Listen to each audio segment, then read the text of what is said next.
Tervetuloa taas tänne Leffahullu-podcastin pariin. Nyt alkaa tämmöinen uusi osio Leffahullu-podcastissa. Otetaan käsittelyyn legendaarisen Clint Eastwoodin leffoja. Ihan vaan siitä syystä, että legenda täyttää jo 95 vuotta. Nyt toukokuun lopulla. Ja tästä Eastwood-osiossa olisi tarkoitus tosiaan vähän jutella Clintin leffoista ja mielellään jonkun vieraan kanssa aina, jos se on mahdollista. Ja tässä ensimmäisessä jaksossa meillä on vieraana Pakko katsoa kanavan Sami. Morjesta, Sami. Morjesta Nikke, kiitos kutsusta. Onpas mukava tulla höpiseen sun vieraaksi pitkästä aikaa. Siis nimenomaan. Ja mä pyysin sua juttelemaan Clintin leffoista ja annoin vähän niin kuin sellaisen niin kuin valinnan teikäläiselle, että saat valita jonkun Clint Eastwoodin leffan, mistä haluat höpötellä. Ja ensimmäiseksi herra valitsi tämän 4 Oscarin voittaneen elokuvan Armoton, jota Clintti paitsi tähditti, niin myös ohjasi. Kysytään ensimmäisenä, että onko sulla millainen suhde tähän elokuvaan Unforgiven, Armoton, ja miksi sä halusit just tämän valita? No, mulla on siihen rakkaussuhde. Ehkä mä halusin just sen takia sen valita. Se on mun mielestä Clintin paras elokuva. Että muistan elokuvan loistavasti, on nähnyt sen silloin 92, kun se tuli, tai 93, kumpi se nyt oli, niin elokuva teatterissa Porissa ja teki mielettömän vaikutuksen, että pidän edelleen niin kuin parhaana westerninä, mitä on tehty, ja monella tapaa mulle henkilökohtaisesti tosi merkittävä elokuva, että oli aika helppo valinta mulla kyllä. No niin, mahtavaa. Meikäläinen itsekin on nähnyt Armottoman muutamia kertoja ainakin, viimeisesti ei hirveän monta vuotta ole.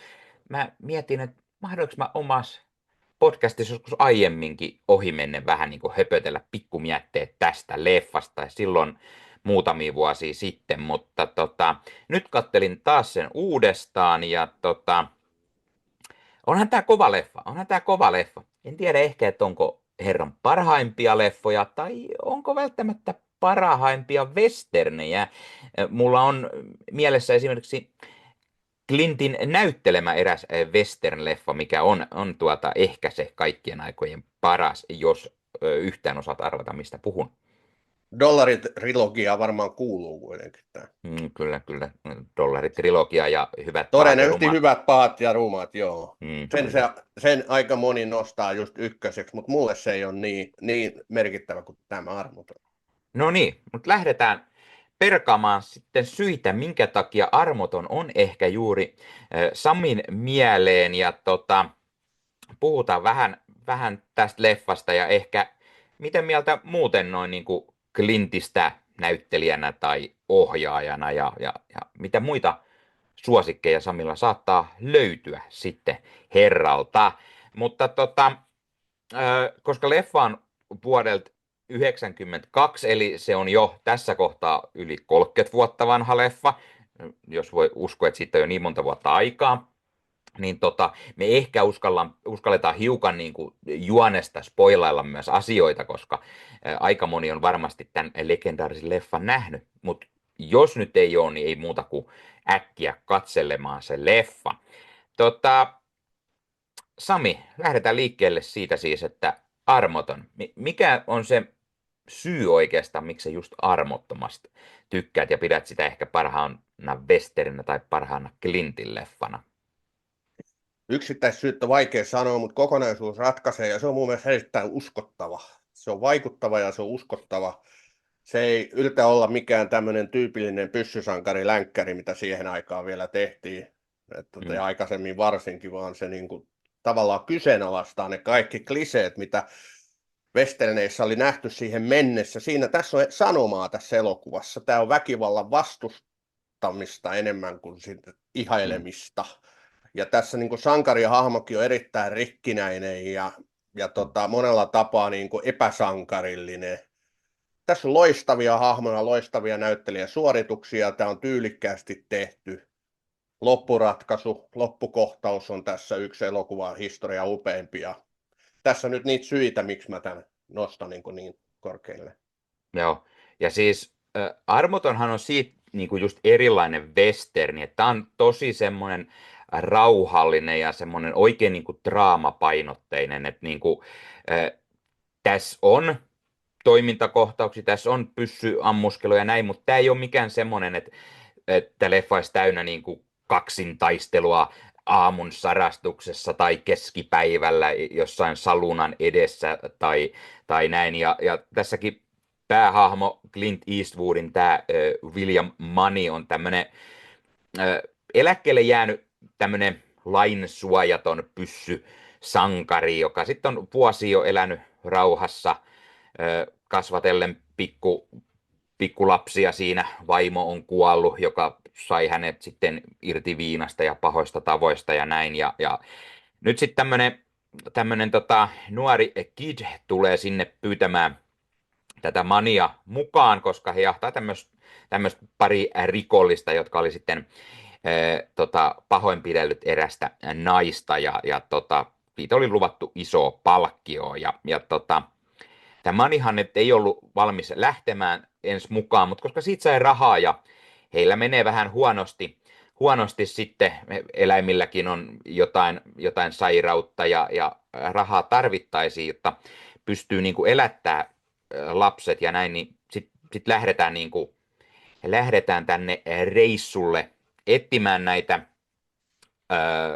pikkurikollisia, jotta saataisiin siitä sitten se palkkio mennään sitten tämmöiseen pikkukylään, jossa Gene Hackmanin loistavasti näyttelemä Little Bill Duckett sitten pitää jöötä ja pitääkin aika moista jöötä siellä siellä sitten niin kuin sattuu ja tapahtuu. Mä niin kuin tykkään siitä, että tämä on niin kuin just erilainen. Tämä ei ole sitä, mitä Clinttikin oli tehnyt jo urallaan tosi paljon ja mistä hän oli kuuluisa, että hän oli western, se sankari, se kovan luokan äijä, joka ei välttämättä paljon edes niin kuin puhu, vaan murahtelee siellä vaan menemään ja näin. Että on niin kuin just semmoinen, että hän on vanha, hän ei tahdo pysyä hevosen selässä kunnolla ja hän testaa ampumista, niin sekään ei ihan luonnistu niin kuin, just niin kuin Sami sanoi, että niin kuin rikkinäinen hahmo Mm. hyvin erilainen niin kuin westerninä. Ja sitten kun mainitsin Gene Hackmanin, joka itse asiassa just menehtyi tässä muutama kuukausi sitten. Herrahan on saman vuonna syntynyt, mitä Clint Eastwood, eli 1930 tehtiin just täyttämään se 95 vuotta, ja Hackmanihan tekee tässä niin loistavan roolin, että sai siitä sivuosa Oscarin myöskin. Mainita myös se, että Eastwood sai ohjauksesta ja sitten toi paras elokuva meni myöskin Mm. sitten, mistä Clintti sai oliko siellä sitten joku leikkaus vai mistä tuli Joo, se oli. 4. Joo. Mutta mites muuta olet mieltä tässä? Tämä menee muuten mun yksin höpötteliksi, kun mä vaan luettelen asioita. Jos nyt puhutaan esimerkiksi niin kuin leffan tarinasta ja roolisuorituksista, niin mitä mieltä sä oot tässä niin kuin leffan tarina, että on tämmöinen just vanhempi cowboy, mikä siinä on. Mietitään, että Clintti oli silloin pikkusen päällä 60, kun hän on tässä leffassa Niin, se oli silloin ollut. jo vanha. Se oli silloin jo vanha, ja kun miettii, että herra tekee edelleen leffa, että täyttää just 95 ja uusin ohjaus tuli tuossa loppuvuodesta, valitettavasti suoraan maksuaratoistopalveluun, mutta kuitenkin, että herra jaksaa edelleen tehdä ja näyttelee sitten just tämmöisiä vanhempia herroja niin kuin tässäkin. Täytyy Niin, sanoa, että Clint nyt, jos joku on todistanut, että ikä on vain numero, että hän on kyllä siitä niin kuin elävä esimerkki, että edelleenkin niin kuin jaksaa, siis virkeyttä riittää tehdä niin kuin elokuvia tosi säännöllisesti. No, hän ei hirveästi, onko hän uusimmissaan enää näytellyt kuitenkaan niin paljon kuin aiemmin, mutta sanotaan nyt niin, että silloin kun mä näin tämän elokuvan, niin silloin jo tuntui, että Clint on niin kuin ehtoopuolella uraansa. mm, vielä mitä, kun tästäkin on sitten se, kuitenkin se 30, yli 30 vuotta jo. Et, mm, mm, että kun olisi silloin tiennyt, mutta kun sä kysyit tämän elokuvan tarinaa, niin se on aina vedonnut minuun. Se on niin anti-western tyyppinen tarina, ja siihen aikaan oli just nähty hirveästi näitä sankarillisia rooleja westerneissä, lännen elokuvissa, Liukuhihnalta, mm, Dollari-trilogia on nyt siitä se ehkä suurin kuuluisin esimerkki. mm, Mutta tämä oli niin poikkeava siihen suhteen, ja mä käsitin, että Clint nimenomaan halusi vähän arvostellakin sitä semmoista sankarimyyttiä, mitä niistä länkkäreistä oli tullut, että mm. pyssyt heiluu, savua tulee aseista ja äijää ja muuta kaatuu, että ja hänhän kuitenkin tämänkin elokuvan niin halusi omistaa nimenomaan Sergio Leonelle ja näin, että oli myös semmoinen niin perintö häneltä. Mm. Että kyllä niin kuin, ja näyttelijäsuoritukset kaikki, niin kuin mä tuossa mainitsin, on huippuluokkaa. Hackman nyt nousi kyllä roolissa ehkä muiden yli. No, Mm. Clintin rooli William Manina on kyllä kuolematon, mutta kyllä se Hackmanin rooli, se sheriffin rooli oli kyllä semmoinen kova nyrkkikaveri, että Mm. oksa pois, että jäänyt hyvin mieleen, että ehkä nämä nyt kaksi ylitse muiden sitten voidaan sanoa. Mutta olihan tässä sivuosissakin loistavia suorituksia, että Richard Joo, Harrisista alkaa, että aivan loistavia. joo, siis toi Richard Harrisin tämä English Pop, se on hyvin mielenkiintoinen. Tulee just sinne levelemään ja haukkumaan jenkkejä. He britit tykkää, on niinku parempi ihmisiä. Miksi jenkeillä on joku presidentti eikä kuningasta tai kuningatarta ja tuommoinen Joo, kyllä. oikein semmoinen leuhkiva pyssysankari siinä sitten. Niin, ja hänellä oli tämmöinen oma elämänkerran kirjoittajakin, haamukirjoittaja mukana siinä, mm, tai siinä hänen niin kuin siivellään, että, joka halusi hänestä kirjoittaa tarinaa, että sekin kyllä. oli sellainen niin kuin vähän tämmöinen piikki siinä. Se, mikä mun mielestä on hauska yksityiskohta, niin mä luin, että tämän elokuvan käsikirjoitus oli tehty jo aikoja sitten, ja se pyöri vaikka kuinka kauan Hollywoodissa erilaisten niin kuin tuottajien ja ohjaajien hyppysissä, ja kukaan ei halunnut siihen tarttua. Mm, Ja jos mä muistan oikein, niin Hackmanille oli aikoinaan jopa tarjottu tätä roolia, mutta hän kieltäytyi, kunnes se sitten Clint sai hänet niin kuin puhumaan tai puhuttua ympäri. mm, Mutta siinä oli niin kuin John Malkovich, Francis Ford Coppola oli yksi, jolle tätä käsikirjoitus oli tarjottu. Se oli suunnitellut John Malkovichille pääosaa, William Manina. Että kaikkea tämmöistä hauskaa niin kuin yksityiskohtaa liittyy tähän elokuvaan. Että ei tämä joo. mikään helppo projekti ole ollut. Niin, joo, siis se on mielenkiintoista, miten välillä on niitä sellaisia, mitkä on niinku, kiertänyt jopa studiolta toiselle ja yritetty aina tehdä ja Joo. ei sitten ole välttämättä onnistunut, kunnes sitten joku loksahtaa oikein ja on niinku saatu. Ja sitten on niinku tässä tapauksessa, että on todella ikoninen elokuva. Ää, Mm. mä omalla kanavalla aina välillä, kun tykkään pistää semmoisen pikku leffavisan, niin laitoin just kuvaa tästä leffasta, niin ei ollut hirveän monta, joka ei tiennyt, että kyseessä on armoton siitä pelkästä yhdestä kuvasta, että Joo. on hyvin ikoninen tietty.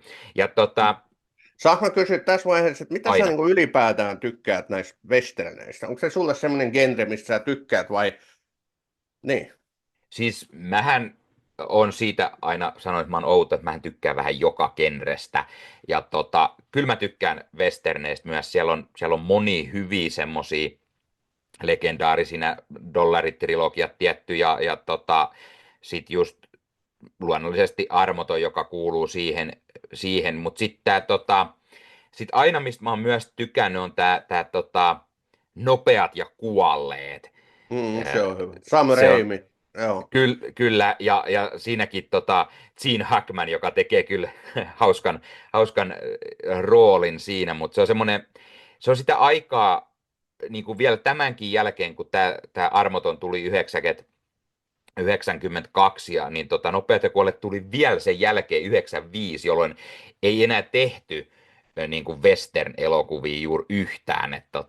Aina on niitä muutamia semmoisia, kun tulee silloin, kun se on niin kuin periaatteessa jo vähän mennyt ohitte se isoin buumi, koska Mm. se isoin oli sellainen 6-70-luvulla, milloin tehtiin niin kuin todella paljon westernejä. Ja Eastwoodin Joo. uran alkupäässä on monta roolisuoritusta westernissä, mutta hänhän ohjaskin myös todella monta westerniä silloin aikanaan.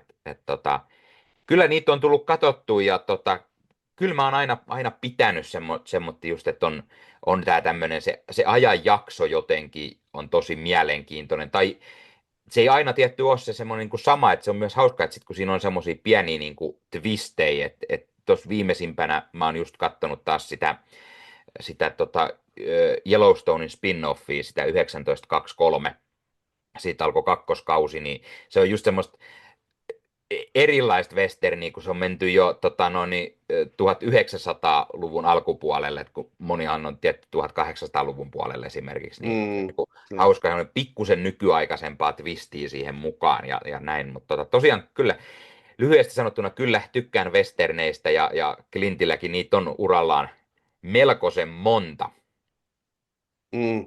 Mä kans tykkään, ei se mulle mikään lempiaihe ole ollut ehkä koskaan, mutta kyllä tämmöiset Mm, huippuvestelnit, kun tulee esimerkiksi Tanssii susien kanssa mieleen heti, jos puhutaan näistä huippumestariteoksista, niin se ja tämä, sitten tosiaan Leonen aikaiset, kyllä, mutta sitten kyllä skaala on niin laaja, että on siellä myöskin aika lailla semmoista keskitason roskaa mm, suorastaan. Mä oon mhm, nyt, mä oon nyt jopa kattellut näitä Clintin myöskin niin kuin merkittävimpiin kuuluvia, eli mä katoin tuon Kalpea ratsasta ja Pale Riderin katoin mm, tässä vähän aika sitten, ja sitten tämä lainsuojaton Shorty Wales katselin, mm, niin kyllä niistä on mun mielestä vähän aika jättänyt. joo, Joku joo, niissä oli jo sillä lailla vähän häiritsevää, että mä ymmärrän sen niin kuin nostalgisen arvon niissäkin, mutta joo, ei ne kyllä niin kuin nykyaikaisiin westerneihin niin verrattavissa mun mielestä ole. Et uusimpia näitä nyt tulee mieleen tietysti Kevin Costner, kun teki tämä Horizon American Saga osa vieläkään 1, en nähnyt. tiedä sit millainen niiden muiden kanssa käy, mutta Mm, mm. hänhän nyt hakee vähän sitä samaa tunnelmaa, mitä Clintin kulta-ajan westerneissä oli.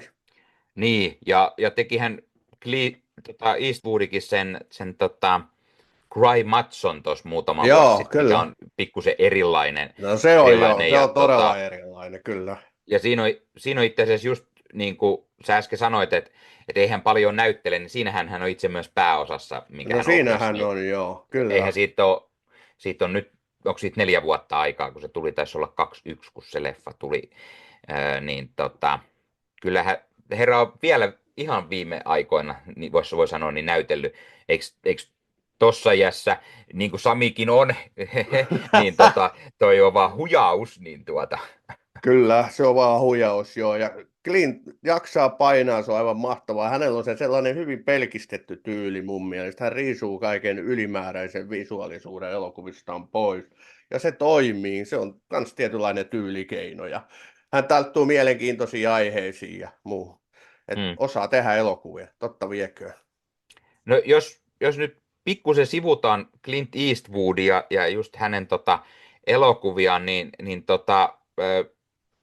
onko se nähnyt niin kuin paljon herran leffoja tai näitä niin kuin ihan viimeaikaisiakin, mitä on tullut näitä. Hän on tosi paljon ohjannut leffoja, missä hän ei näyttele esimerkiksi, niin onko tullut katsottua aina esimerkiksi uusinta tätä Juror numero kakkosta tai Richard Jewelit ja The Mule ja niin poispäin. Kyllä mä niitä katon ehdottomasti. Ja harmi, kun mä en pysty katsomaan nyt tarkastamaan Letterboxdista, että paljonko prosentuaalisesti on herran elokuvia nähnyt. Mutta oon mä nähnyt ihan valtavasti, koska niitä on valtavasti. Mm, Ja noita uusimmista mainitaakseni, niin just that Shooter Number 2 on nähnyt, siitä sivusin omalla kanavallanikin. Ja joo, Newlin on nähnyt, mutta sitä Richard Jewelia en ole vielä nähnyt. Mutta joo, kyllä mä ne katson aina jossakin vaiheessa, mutta täytyy sanoa, että ei ne nyt ehkä enää sitä kamaa ole, että suoraan juosten katsomaan mm, tyylisesti, kun tulee. Mutta semmoinen pysyvä mielenkiinnon herran niin kuin tuotoksiin on mulla aina. Että totta joo, kai se nimi on niin kova Clint Eastwood ja mm, et ehdottomasti herättää mielenkiintoa.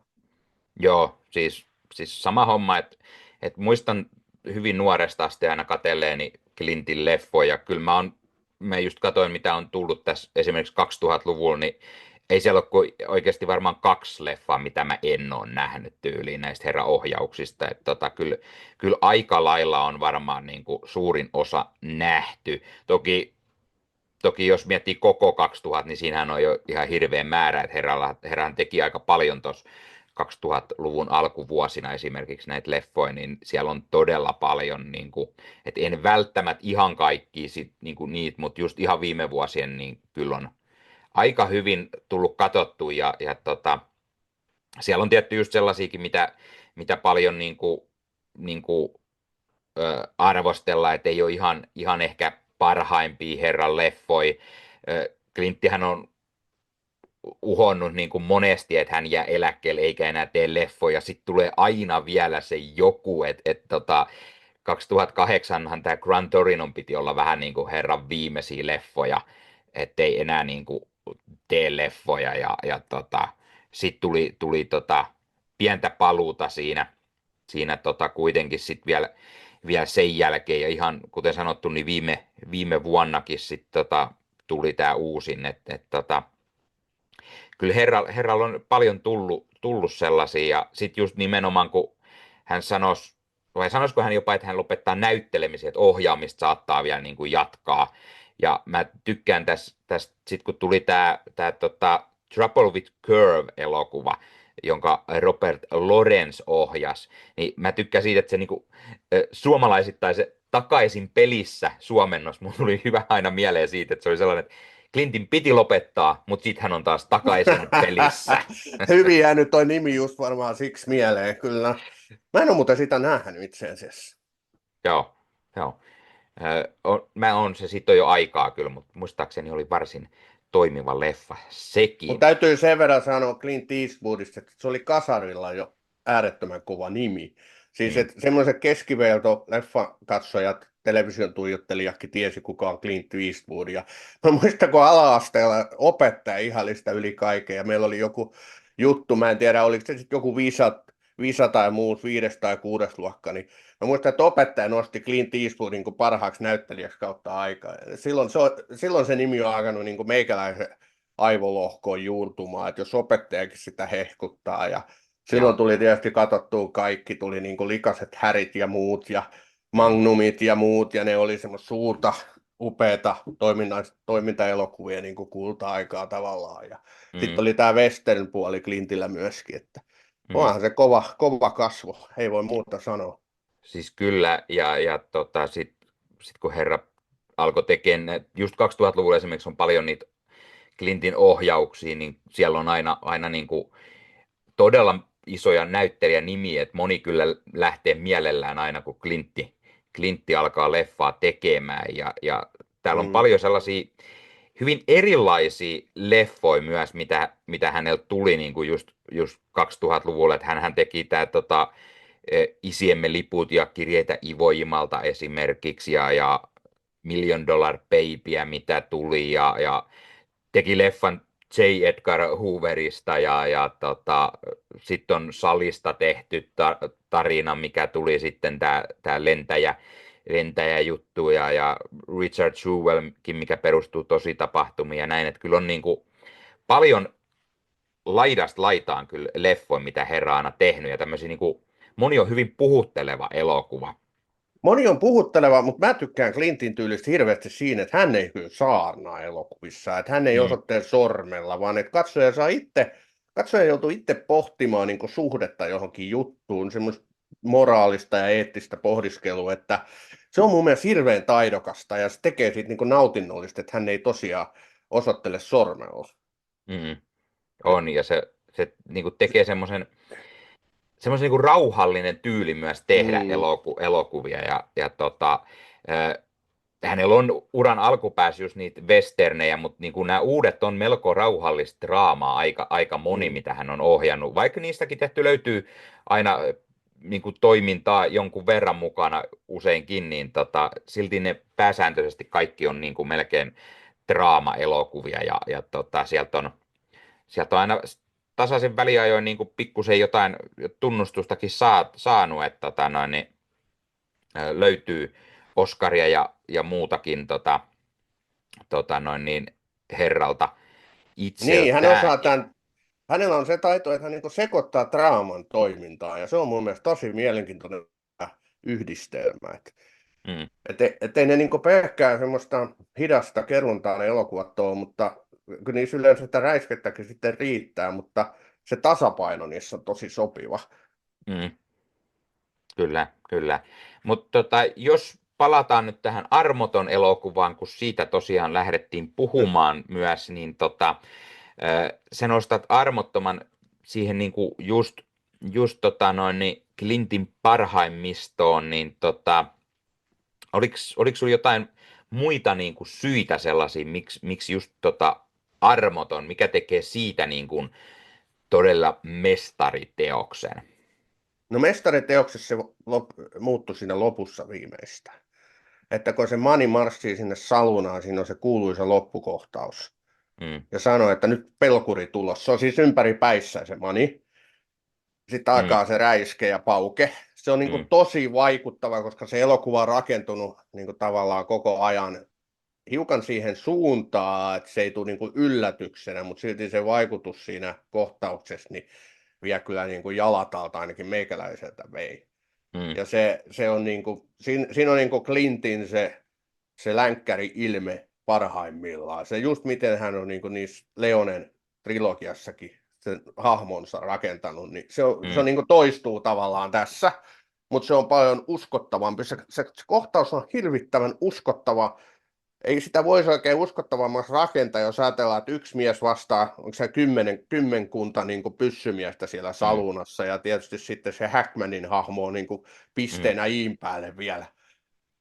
Se on niin pysäyttävän hieno kohtaus, että se on mulle jäänyt siitä ehkä eniten mieleen, ja se teki siitä elokuvassa sit loppujen lopuksi mulla niin kuin mestariteoksen. Joo, joo. Ja kuten mä sanoin myös, että Eastwood ja Hackmanhan vetää todella mahtavasti, Richard Harris, niin tässä on myös toi Morgan Freeman, Mm, joka on mukana ja on tämä Eastwoodin niin kuin kaveri, he on yhdessä silloin ollut aikanaan niin kuin, tämmöisiä rikollisia ja molemmat on niin kuin eläköitynyt, jäänyt rauhakseen asustamaan omille tahoilleen ja sitten kun Eastwood päättää lähteä tänne, tai tämä William Money päättää lähteä niiden roistojen perään ja tienata siltä rahaa, niin hän käy hakemassa tämän Morgan Freemanin hahmon myös mukaan, ja sitten he yhdessä lähtee. Ja mun mielestä se on niinku hauska siinä, koska Morgan Freemankin, joka on niinku, ei hän ole kuin muutama vuoden, olisiko 7 vuotta Eastwoodia nuorempi, mutta niin kuin, siinä vaiheessa myös jo selvästi vanhempi herra, niin mä tykkään siitä, että he on niin kuin molemmat tällaisia eläkkeelle jääneet ja vanhoja, sitten se pyssysankaruus ei enää toimi ihan niin kuin silloin parhaina päivinä, vaikka tämä just sanoo monesti tämä William Money, että silloin kun hän oli, niin hän oli aina päissään niin kuin, ja joo. teki niitä asioita ja heilutti pyssyä niin kuin oikein, ja nyt kun ollaan selvinpäin ja ollaan vielä niin kuin tultu vanhoiksi äijiksi, niin miten se sitten ei olekaan ihan niin helppoa se meno enää. Niin, ja se oli klassinen kosto. Eli se Freemanin hahmohan tapettiin, se tappoi se Mm, seriffi, se Hackmanin hahmo seriffi tappoi sen Freemanin, ja mm, Mani tuli kostamaan sitä. Ja se on joo, niin kuin tässä se kliimaksi just tässä elokuvassa, se johtaa siihen kuuluisaan loppukohtaukseen. joo, Mun siis mielestä niin, sekin toimii tässä tarinassa niin kuin todella tyylikkäästi. joo, ja se on niin kuin sinänsä hienosti, kun ensin lähtee näitä rikollisia jahtaamaan, sitten ne saa molemmat hoidettu niin kuin, ja lähtee hakemaan rahaa ja näin, ja sitten käykin ilmi tällä Eastwoodin William Manille, että okei, että se hänen kaverinsa, joka lähti aikaisemmin kotio vaimon luo, niin se onkin tapettu siinä, ja sitten niin Mani on ollut selvinpäinkin jo monet vuodet, niin sitten pitää ottaa kovat huikat ja lähteä sitten kostotoimiin, niin sieltä tulee semmoinen just semmoinen western-tyylinen, usein westernissä on tietty jonkunlainen kostokin myös mukana, niin saadaan siihen, että Tosi monessa, joo. niin, Mutta se kostotarina ei ole tässä kuitenkaan se pääviesti. niin, Että noissa varhemmissa niin kuin sanoit, niin se on tosi yleinen teema. Mäkin kattelin nämä Pale Riderit ja muut, niin se oli aina se kosto. Se oli aina se kosto, että sä lähdet, Mm, sun perheessä tapetaan, että sä lähdet kostamaan niille tappajille. joo. Mutta tässä se niin kuin on yksi osa tätä kokonaisuutta ja se on toimiva osa, mutta ei se hallitseva osa. Mm, Yksi asia muuten täytyy mainita. Tässähän on se nuori kundi, mm, se nuori tyyppi, joka haaveilee niin kuin tämmöisen pyssysankarin mallista ja roolista. joo. Muistatko hänet? Et se, Joo, siis se, nimenomaan se, tämä Kid-hahmo, tämä joo, Kid, joo, Schofield Kid. joo. Ja sekin hahmo on hirvittävän mielenkiintoinen. Sehän niin Joo, kuin, tämä elokuva niin kuin tavallaan kertoo myös hänen tarinaansa tietyllä tasolla, ja se mitä siinä sitten lopussa käy, että se poika tappaa sen yhden tyypin sinne, eikö se tapa sen sinne huuseen, joo, ulkohuussiin. joo, Ja sen jälkeen tajuaa, että ei hän halua tätä, tämä on ihan hirveetä, ja lähtee joo. menemään. Eikö siinä Joo, ollut se? siis, joo, ja se on tosi huikea, miten se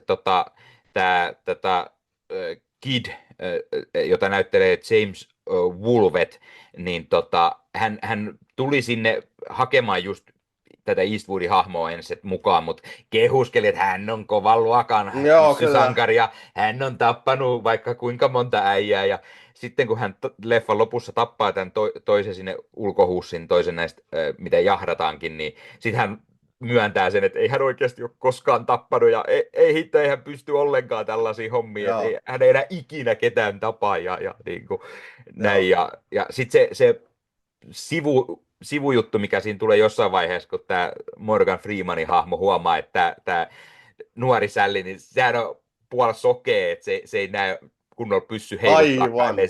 ellei Joo, se ole kyllä. ihan niin kuin naaman edessä, että niin se on Joo. myös semmoinen mielenkiintoinen lisä, sitten ne vähän niin kuin vittuilee sille siitä, mutta se on saman tien tarttumassa pyssyllä. Tule, tuu mulle kuule nyt yhtään. Mä olen kova jätkä silti, kyllä mä sut näen siinä ainakin, siinä metrin päästä kuule. Joo, se ei ole kuitenkaan humoristinen hahmo, vaan siinä on semmoista tiettyä traagisuutta ja just se on hienosti, millä niin se väkivallan vastustaminen ja semmoinen tai tämä semmoinen ihannointi on kokonaan tästä elokuvasta kuitenkin otettu pois, vaikka tässä on huiman väkivaltaisia kohtauksia. Mm, mm, Mutta se on todella hieno hahmo sekin, se nuori kundi. Tuli joo, muuten mieleen siitä näyttelijästä, mä kattelin hänen uraansa, niin ei minkäännäköistä kreditointia niin kuin 2008 vuoden jälkeen, kun se oli. Että kyllä niin kuin, kaveri on jäänyt kyllä ihan unholaan, että tämä James Woolvet ei ole joo, kyllä ja oikein ei muut, missään näkynyt. joo, eikä paljon ole mitään isoa niin kuin tehnyt myöskään silloin Ei, 2000-luvullakaan enää, että jäi, joo. mutta sit mä haluan tuoda esille vähän, kun sä puhuit aikaisemmin tästä tämän English Popin, silloin oli se kirjailijakaveri mukana, jota näyttelee Saul Rubinek. Mä tykkään aina Saul Rubinekista, hänellä on hienoja semmoisia sivurooleja urallaan, ja tässäkin on just se hyvä, että kun hän on tämä kirjoittaja, hän kirjoittaa English Popin Mm, elämänkertaa, niin kuin, sit, kun hänellä on tapahtunut hienoja. Sitten mä tykkään, kun sitten Gene Hackman, joka törmää tähän English Popiin, hän oli aiemmin jo tuttuja ja miten hän sitten tälle kirjailijalle paljastaakin näitä asioita, kun tämä kirjailija sanoo, kun hän kysyy niin kuin kirjailijalta, että mihin sä perustat nämä jutut, ja sitten on, että joo, mä olin paikalla sielläkin, kun tapahtui tämä, ja sitten Gene Hackman oli sellainen, että sä et kyllä siellä ollut, että mä olin siellä paikalla, että siellä oli minä ja tämä, ja siellä ei todellakaan tapahtunut näin, kuin tämä toinen väitti, se muuttuu niin kuin mielenkiintoisesti, että paljastaa, että English Pop onkin tämmöinen leuhkia äijä Gene Hackman olikin itse osa näistä jutuista niin kuin takana ollut miten tämä kirjailija niin kuin rakastuukin sitten yhtäkkiä tähän niin kuin Little Bill Dackettin hahmo ja alkaa sitten tekemään hänestä niin kuin uutta kirjaa, niin se niin kuin vaihtuu mielenkiintoisesti hänkin on just sellainen, että hänellä annetaan mahdollisuus niin kuin parinkin otteeseen, että tarttuu aseeseen ja voit tappaa, mutta hän on niinku just semmoinen, että mä en aseeseen koske, että hän on vain kirjailija. Semmoinen mielenkiintoinen, just semmoinen sivuhahmo tässä leffassa. kyllä, joo.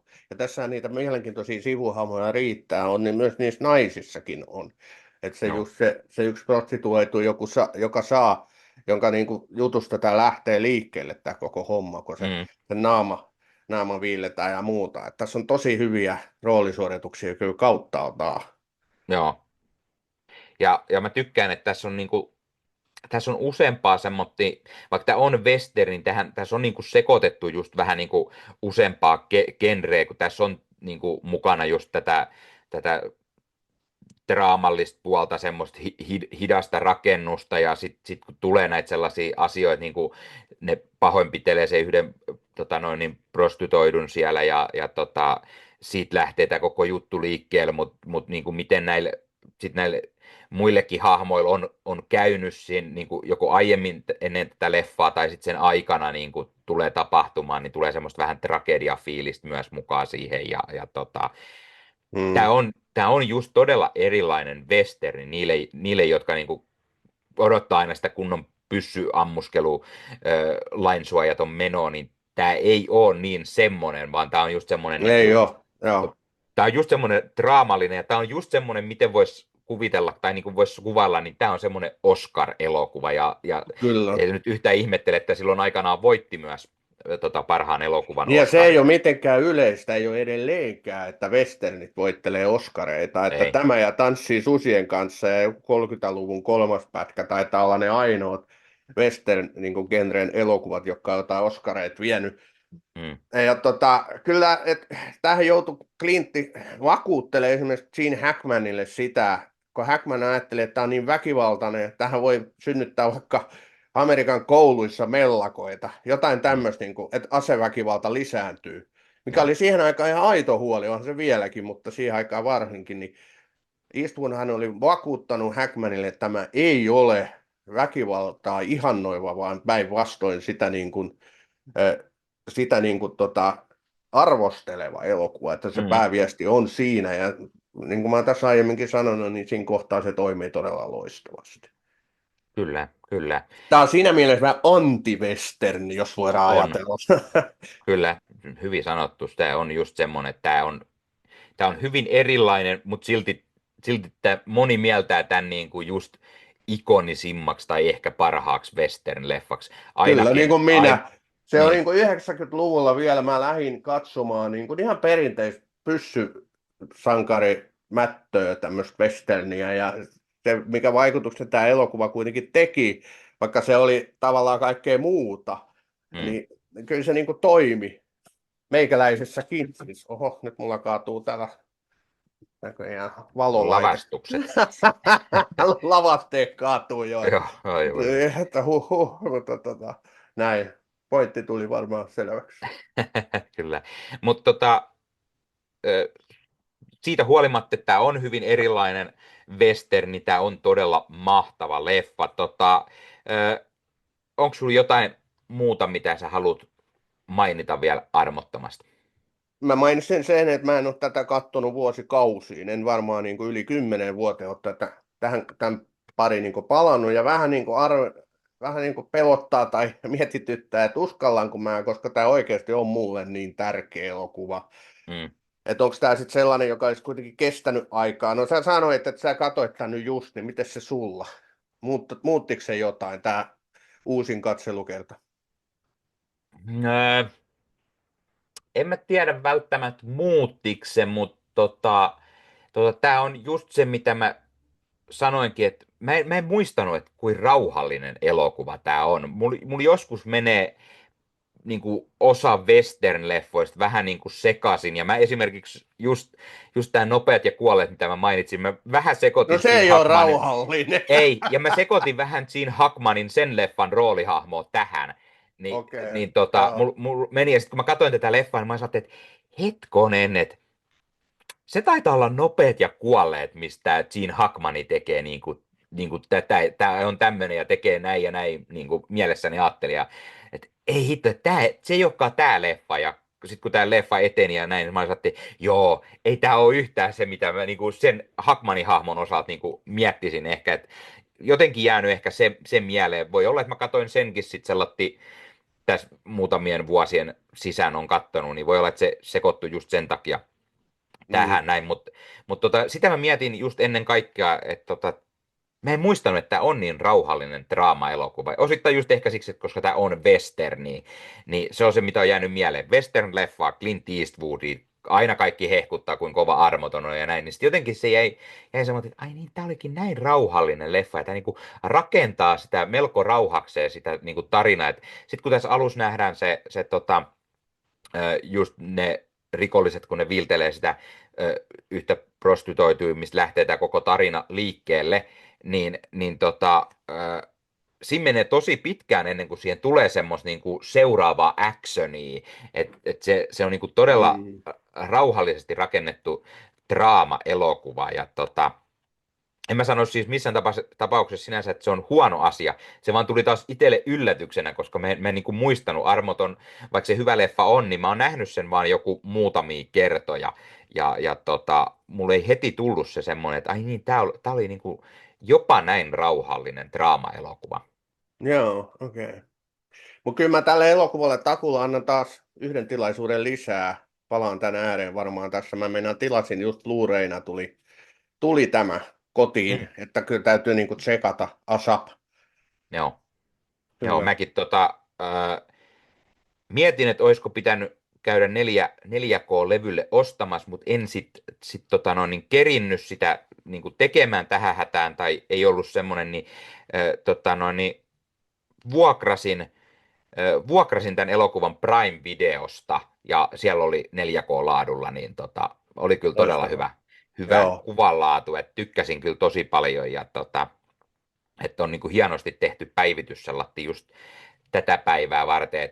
Mulla on itselläni on tästä leffasta DVD, minkä mä oon katsellut joskus kanssa, niin kyllä on siihen nähden heti kyllä tietää, että ei ole mitään Joo. DVD-tasoa, kun kattelee sen ihan 4K:na. Mut mitä sä antaisit tällä arvosanaksi? Olisiko sitten se 10? 5 tähteä, 10. Kyllä. Joo, kyllä, kyllä. Mulla on itsellään vähän sinänsä semmoinen vaikea, mutta mä luulen, että mä ehkä antaisin 9 tälle leffalle. Mä en sano siis, että on huono tai mitään, mutta siis en ihan sinne niin kuin kymppiin nosta.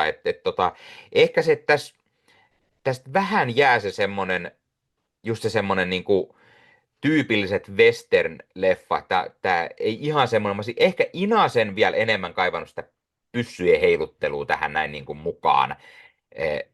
Pientä toimintaa ehkä enemmän, että olisi, mä niin kuin esimerkiksi just Westerneistä nostan aina se Hyvät, pahat ja rumat, minkä mä katoin kanssa tuossa muutama vuosi sitten viimeksi, ja siinä sitä pyssyheiluttelua kyllä on aika paljonkin, ja näin, mutta täysin jotain ihan pikkusen vielä ehkä kaivannut jonkun semmoisen joko pyssykohtauksen tai sitten semmoisen jonkun niin kuin muun tyylisen toimintakohtauksen ehkä. Mutta draamaleffana tämä on todella mahtava ja nämä roolisuoritukset on niin kuin todella ikonisia ja tämä Gene Hackmanin on ehkä yksi hänen uransa parhaimpia roolisuorituksia myöskin.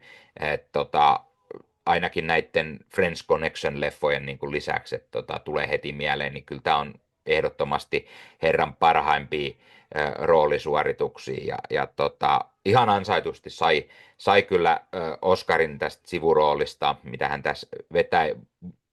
Ja on aika siinä ja siinä, että onko niin kuin, jopa voisi nostaa pääkategorian, niin kuin, että sen verran hyvin hän tässä leffassa kyllä on Joo. esillä. Kyllä, kyllä. Joo, mutta ei mulla kyllä muuta. Aika lailla tuli ajatukset tästä elokuvasta sanottua, että valtaisa suositus kaikille ihmisille, jos planeetalta nyt joku löytyy, joka ei ole tätä vielä katsonut, niin kipin kapin katsomaan.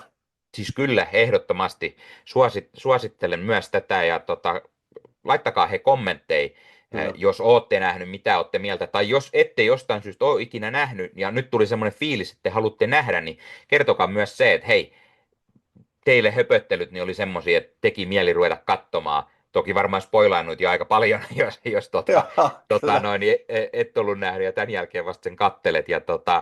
Ö, Sami, kerrohan, mistä teikäläisen löytää, pääsee kuuntelemaan höpötyksiä. No mut löytää Hämeenkyröstä, että tervetuloa kaikki tänne, mutta, Ne usko. mutta niin, no, mut löytää siis pakko katsoa kanavalta YouTubesta. Tervetuloa tsekkailemaan. Teen niin kuin erilaisista elokuvista ja sarjoista tämmöisiä arvioita ja on spesiaalijaksoja. Nyt oli muun muassa Nikke just mun vieraana. Käytettiin 1,5 tuntia ja höpistiin herrasta nimeltä Quentin Tarantino. Siitä on tullut tosi paljon kommenttia, tosi paljon kivaa palautetta. Kiitos niistä ihmisille. Ja kiitos Nikke sulle vielä kerran siitä. Se oli hauskaa. Kyllä, kiitos ehdottomasti. Ihan kun muistelisin, että Samilla olisi joku toinenkin podcasti, jossa hän höpötteli, olisiko Top Tusina niminen. Kyllä, se on juurikin toinen projekti, missä teen yhdessä ystäväni Allun kanssa ja Miikan kanssa tehdään vaihtuvista aiheista tämmöisiä hauskoja listauksia. Nyt meillä oli just, saako tässä sun ohjelmassa Nikke kirjoilla, niin meillä oli suuri vitutusjakso, eli listattiin niin kuin 12 eniten vituttavaa aihetta, ja siitä tuli kyllä aikamoinen jakso, että käykääpä sekkaamassa Top Tusina, löytyy YouTubesta ja podcast-alustoilta myöskin. Kyllä, täytyy sanoa, että mä itse kuuntelen tosi paljon podcasteja, kun mä olen lenkillä koirien kanssa, niin kyllä joskus tulee niin kuin sellainen, että ihmiset varmaan miettii, että mitä toi tekee, kun mä räkätin niin paljon siinä vitutusjaksossa joissain kohtiin, kun sieltä lähti, mikä vitutti, niin oli kyllä mahtavaa taas kerran, ja tosi hyvä siis siinä mielessä, kun miettii, että tosi paljon on aiheena just joku populaarikulttuuri, että te puhutte elokuvista, sarjoista, musiikista, jne. Sarjakuvahahmot oli sitä aikaisemmin, mikä oli, ja sit se oli jotain aivan muuta siihen, niin se oli todella hyvä, ja sitten se, että mikä kulloinkin oli se kenelläkin teistä, joka niin kuin asia vitutti, niin kyllä osasin samaistua tiettyihin todella paljon. Että, Kyllä, loistavaa. Joo, sitä on hauska tehdä. Mutta nämä on ne 2 pääjuttua. Käykää ihmiset tsekkailemassa Tuupista ja podcast-alustoita. Sieltä löytyy. Kyllä. Hei, kiitos Sami oikein paljon, ja ehkä me puhutaan jostain toisestakin Clintin leffasta lähiaikoina. Kuka tietää? Oikein hieno homma. Näin tehdään. Mahtavaa. Palataan. Yes, palataan. Moro. Morjes. Ja hei, jos katsot YouTuben puolelta, niin pistä peukkuu, jos pistä kanavatilauksen muistoskellosta päälle. Näitä aina, koska tulee uusia videoita ja sen lisäksi auttaa kanava kasvamaan. Eli kiitos kaikille, jotka olette kanavan tilanneet. YouTuben puolella siellä on jäsenyydet, superominaisuudet päälle. Sieltä voi jäsenet tulla kanavan jäseniksi ja sieltä saa erikoismainintaa esimerkiksi tohon nimen, kun on kanavan jäsen, ja sit saa erinäköisiä hyviä asioita, näkee ennakkoonkin. Esimerkiksi tämänkin on nähnyt varmasti jo aikaisemmin, jos on kanavan jäsen, tämän videon sieltä, ja muita videoita tulee. Esimerkiksi täällä on paljon täällä leffahuoneessa kaiken näköistä, mistä on tulossa lähiaikoina varmasti video, niin niitäkin näkee sitten ennakkoon, kun on kanavan jäsen. Joskus tulee jopa pelkästään jäsenille tarkoitettuja videoita. Ja sen lisäksi on kaikki korostettuja vastauksia ja tila ja tämmöisiä merkkejä ja muuta kaikki. Kyllä te tiedätte YouTube-juttut. 0,99 € kuussa tai 2,99 € kuussa, niillä saa erinäköisiä asioita, kun tilailee tai on kanavan jäsen. Ja niitä supertykkäyksiä, superkommentteja, kaikkea voi laittaa, niin siitä tulee muutamat 10 sentit sitten tähänkin suuntaan, eli kiitos kaikille, jotka olette niitä laittaneet. Ottakaa Leffahullu somekanavat haltuun, Instagrami, TikTokki, Facebook-sivusto, jäne. Meikäläinen tekee Marvel Podcast Suomea, Star Wars Podcastia ja sitten sen lisäksi meikäläinen kuuluu Leffamediaan, jos on yli 30 sisääntuottajia, jotka rakastavat leffoja ja sarjojen katsomista, niiden arvostelemista ja kaikkeen leffoja ja sarjoihin liittyvää. Sieltä löytyy leffa- ja sarja-aiheiset uutiset, huhut, trailerit, sieltä löytyy haastatteluja, kaikennäköistä leffa- ja sarja-aiheesta. No niin, tämä oli Leffahullu podcast tällä kertaa. Ei muuta, ensi kertaa. Se on moro.